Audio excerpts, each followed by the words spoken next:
He's very confident. He's not arrogant. And so I think the team believes in this guy right now. But again, he's earned that in the way that he's gone about his work, the way he operates in the meetings, the way he communicates with his teammates on both sides of the ball. So again, he's filling into that leadership role as well as any young player could do right now.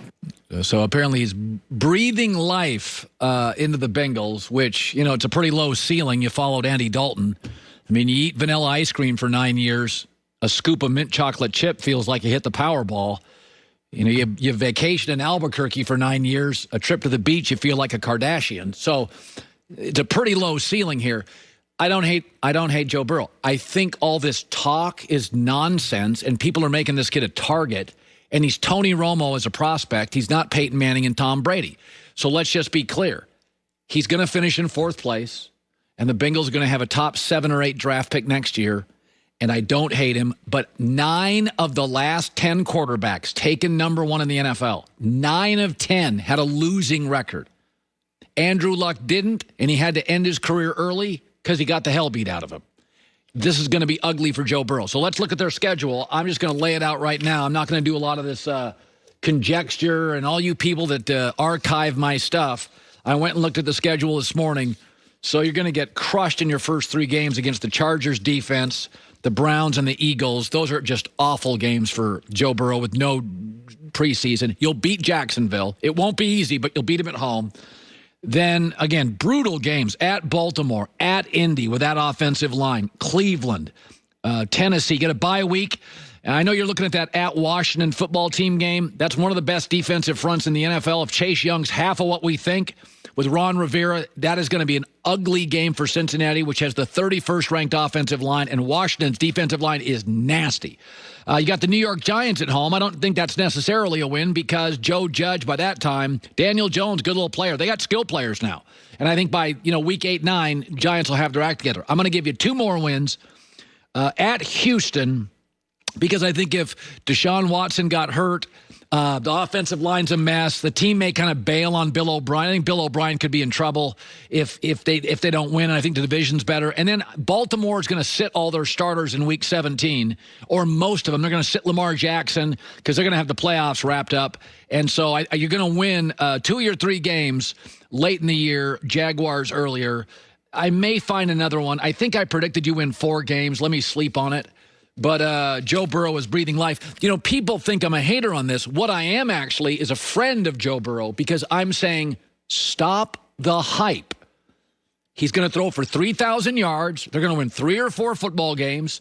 He's going to have 21 touchdowns, 13 picks, going to be sacked 42 to 52 times.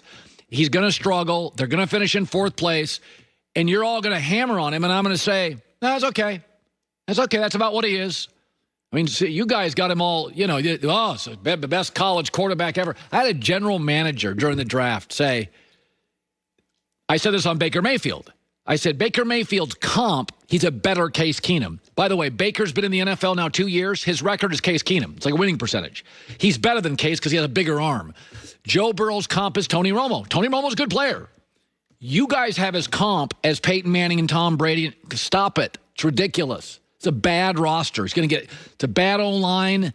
They got some, and Cincinnati fans are like, oh, you're picking on us. That's what Cleveland said a year ago. I'm not picking on you. I'm judging you based on your resume and your roster, which historically has been not very good in that division.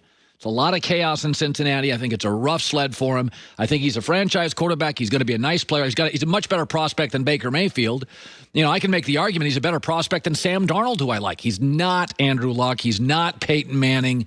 He's not Cam Newton as a prospect. Come on, slow down on this stuff. Joy with the news. No. Turn on the news. This is the Herd Line News, sponsored by Mercedes-Benz. The best or nothing.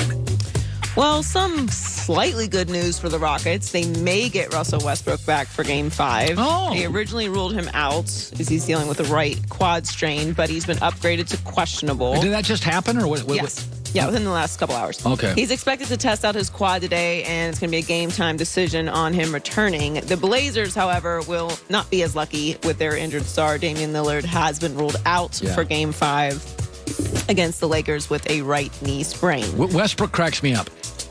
he's just one of these guys. He has so much energy, even as a fan watching the game. He's trash talking. Here's the thing you can never say about Russell Westbrook. He doesn't care.